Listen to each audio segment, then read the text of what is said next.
We're back in the Fulton Market District today for the launch of the Christopher Ward Xander at the exclusive launch party.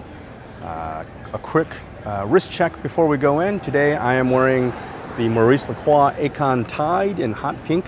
And let's go check out some watches. Tonight we find ourselves inside Christopher Ward's newly opened Chicago showroom for an exclusive invite-only evening. Just ahead of the Windup Watch Fair, the brand is releasing a collaboration with Chris Alexander, otherwise known as a dial artist. This is the 12 Xander. My name is Microbrand, and I look after the brand for Christopher Ward here in North America. Every now and then, some people come along and take a really great watch and add to it. And, ladies and gentlemen, this is Chris Xander, the dial artist. We're going to be very proud, and are very proud, to launch the Xander, the 12 Xander, here tonight in the Chicago showroom. Only 150 of these watches will be made. For those familiar with the dial artist, his canvas is typically a traditional watch dial.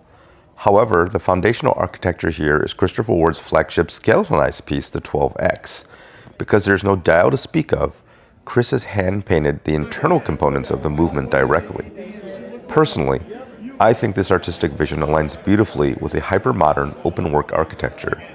It infuses the piece with a poppy, almost Jackson Pollock-esque frenetic energy that provides a very welcome contrast within Christopher Ward's current catalog. While the brand's diverse portfolio is undeniably well manufactured and beautifully finished, a large portion of their Gata-type designs can occasionally lean a bit conservative, even stodgy.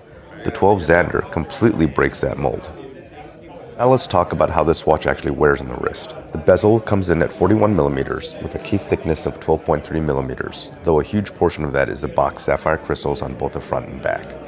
The lug-to-lug is a compact 44.5mm. On this white rubber strap, which is my preference for pure daily comfort, the strap drops down at a sharp angle and hugs the wrist, and given the titanium construction and featherweight 65 grams, is sublimely comfortable.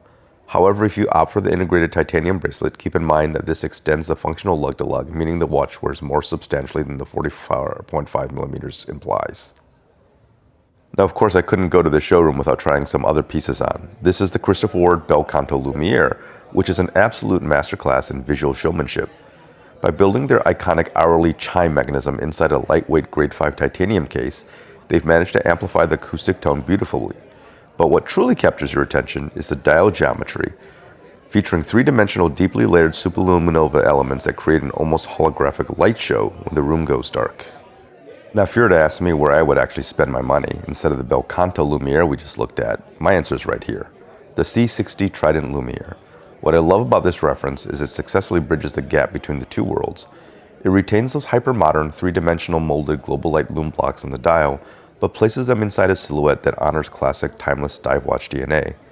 The 41mm case size should sit comfortably on a large range of wrist sizes, while the full titanium bracelet is undeniably finished.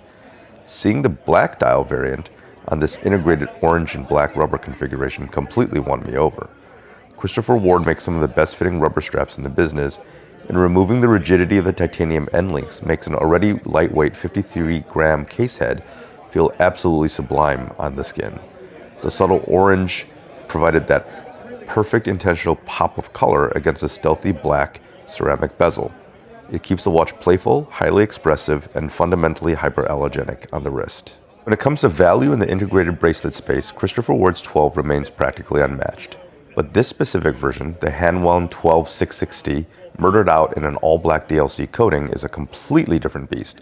It shrinks the case down to remarkably sleek 38mm and drops a profile to ridiculously 6.6mm thin. Even though it's executed in a traditional stainless steel rather than titanium, it sits so impossibly flat and balanced against the skin that it's an absolute dream to wear. The Christopher Ward 12 Xander launches tomorrow, July 10th. I'd love to hear your thoughts in the comments section below. Does this hand-painted skeleton movement resonate with your personal taste, or do you prefer your independent watchmaking a bit more traditional? Thanks for watching. I'll be covering the Windup Watch Fair here in Chicago all weekend, focusing on independent and micro brands, so look forward to more content soon.